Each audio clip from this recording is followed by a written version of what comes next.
Hi everyone! For today, I will share with you one of my favorite verses in the Bible.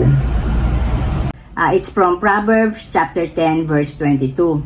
It says that the blessings of the Lord makes rich and He adds no sorrow to it. So, I will read something from Google. This is how Google explains it because I always use Google as my reference. So, in this proverb, Solomon is differentiating the wealth that comes from the blessings of God from the wealth that comes from all other sources. Wealth can be accessed by many roads, but only one of those roads is smooth.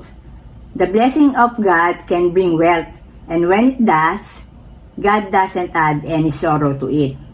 In this gospel, we are being reminded that wealth that comes from a clean source or wealth that is achieved through hard work, fairness, and legal, and wealth that has a good purpose, like not selling drugs that ruin other people's lives, or if you are in medicine, not practicing your profession to perform surgeries that alter other people's gender, and also if you are in medicine, not practicing abortion that kills human life, and if you are in business, not hoarding goods and then selling them with skyrocketing prices that ruin that hurts the buying public.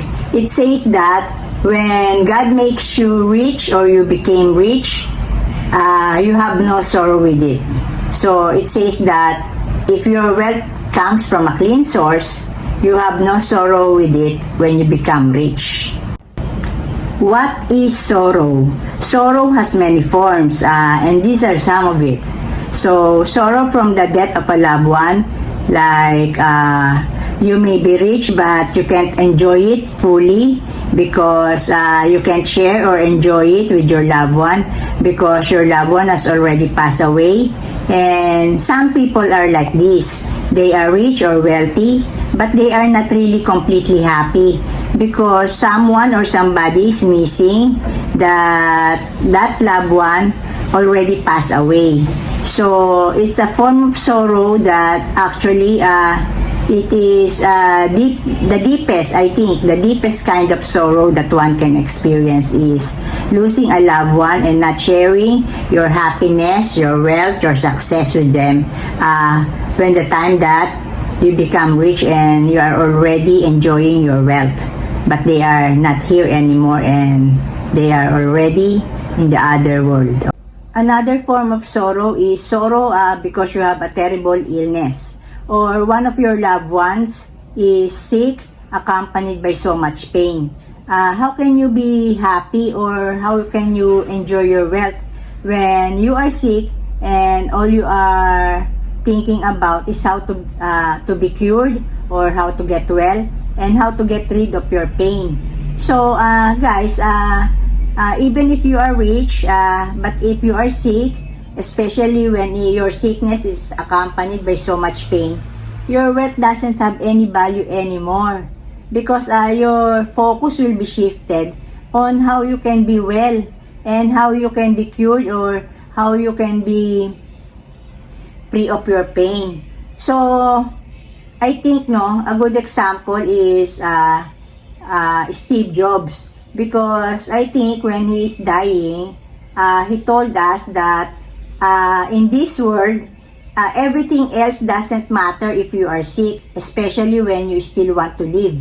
So guys, this is another kind of sorrow, especially for the rich ones that they are wealthy, but sometimes they are really terribly sick, and sometimes the doctors are saying to them that their days are numbered already, or in a few months or in a few years, they're gonna die and their sickness is incurable. So guys, this is another form of sorrow, especially for the rich ones. Sorrow is like getting to jail. Because guys, if you are doing or practicing business illegally, expect to be in jail as its end outcome. What are the things or practices or businesses that are illegal? For example, selling prohibited drugs that destroy other people's lives. So, another form is human trafficking, because you are selling people or using people like they are only things and not humans, just to profit from them. Because guys, how can you stomach earning money but ruining other people's lives? So these are the kind of businesses that are that God is really angry about, because God has given us, each and every one of us, I think, enough talent, enough resources, if we will just use it well, or if we will just look in ourselves. What are the hidden talent in me that are legal, that I can use to earn money? And don't be engaged in these forms, guys. Oh, another example is practicing abortion. You know, guys, in other countries, abortion is legal because they say that it's the woman's body and it's her right to determine what is good for her and her body. But you know, our bodies are not us. Our bodies does not belong to us, because our bodies belong to God.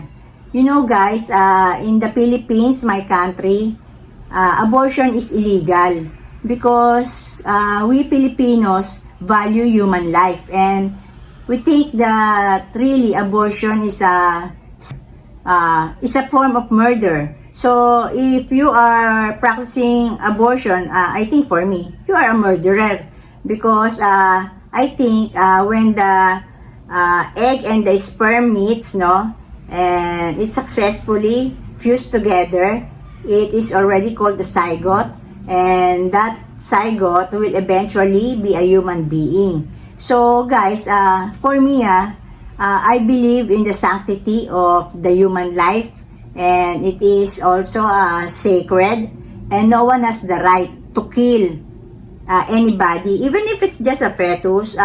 For me, the fetus is already a human. It has a human life. It is alive. It is human already. Only it is still a fetus, because that fetus will eventually grow and eventually be an adult, a human individual. So another illegal, guys, I'm discussing this so that I want you to think about, if you are thinking if I will do this or do that. For example, like you are thinking that if I do this, I will earn money. But always focus on what is right, on what God prohibits and what God allows. For example, another form is if you are a teacher and then you are not teaching your students, or you are not teaching your pupils. Especially, I heard in the US that those teachers are also groomers, that for example the student or pupil is still for example not yet an adult, no, or still a minor who can't decide for themselves, or really they are just thinking about, or not really, they have problems, or maybe they are finding it hard to identify themselves. But some teachers, they are grooming. For example, if the student is a boy, they will not teach that boy that gender, that biological gender that God gave to them is what God wants them to be. So some teachers will allow these students to think that they can be females, and then they will feed these students with possibilities that they can eventually turn into females, using drugs that will prevent their hormones, their natural hormones, to produce their natural biological genes. So these are I think the blackers. I forgot the term. So another form is, guys, another form of bad practices is really hoarding in business. Because when you hoard something, especially if it's really primary need, it's the primary needs of the public. For example, the grains and other commodities, and then you will hoard it, and then when there's no more stock in the market, and then you will decide to sell them with skyrocketing prices, you will be hurting the buying public. And then what will it gain you? You will earn more money. But you know guys, as I've told you, when you practice businesses or illegal professions, no, these are not the kind of businesses or practices that earn money that God will bless with no sorrow with it. Because you know, God only bless those businesses or bless those hardships that are really from a clean source, or that are produced without hurting other people or without prejudice to other people's lives. These are the kind of businesses that when you become rich are the ones that God will bless. Because God is a perfect God, and God is good, and He wants us all to always think about what is right and not really focus on just profiting. So guys, this is how I differentiate it, no?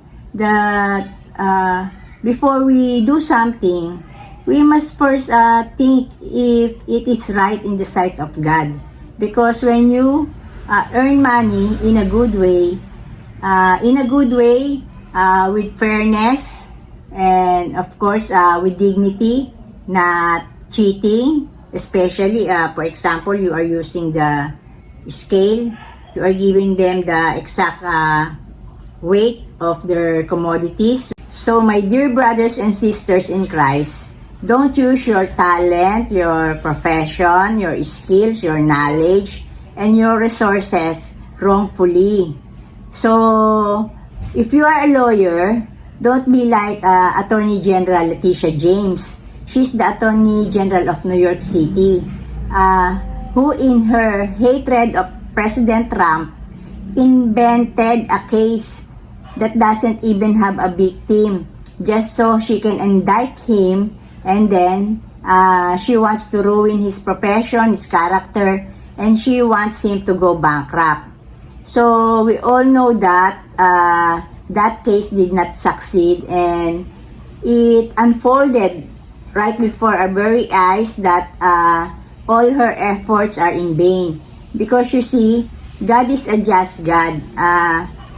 He will not allow anything bad to happen, especially to people that are not really bad, like President Donald Trump. If you are a surgeon, don't perform surgeries that will alter other people's gender. God gave each and every one of us a specific gender, and He can't be wrong about it, because God is perfect and everything about Him is perfect. So don't use your talent or your skill or your knowledge or your profession in altering other people's gender. If you are a teacher, don't try to mislead your pupils, the children, or even your adult students about their gender. Teach them to accept and embrace their God-given biological genders. So, if one of your students approach you because they are feeling confused about their genders, because they are having feelings about the same sex, please advise them that it is a sin to be attracted with the same sex. So teach them that if they are created biologically female by God, they should act accordingly. They should think, feel, and act feminine. And their attraction should be on the opposite sex.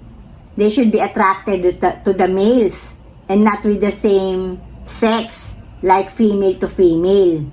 Same goes with the males. If God created them biologically male, they should also think and act accordingly. They should think and feel masculine. And they should also be only attracted to the females.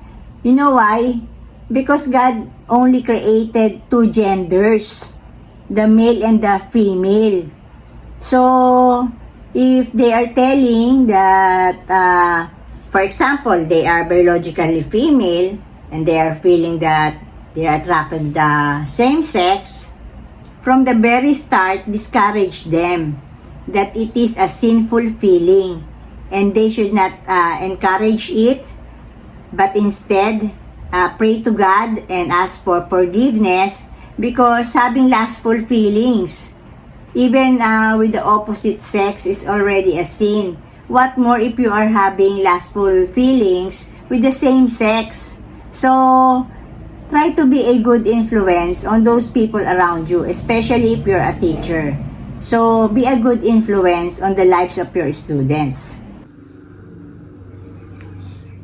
And then I will differentiate it from the wealth that comes from good and legal sources and with a clean conscience, that you will be blessed by God the Father, God the Son, Jesus Christ, and God the Holy Spirit with wealth and richness that is free from sorrow, like death, sickness, or jail time for you and your loved ones. So guys, this is the kind of wealth and richness that you can enjoy peacefully and blissfully.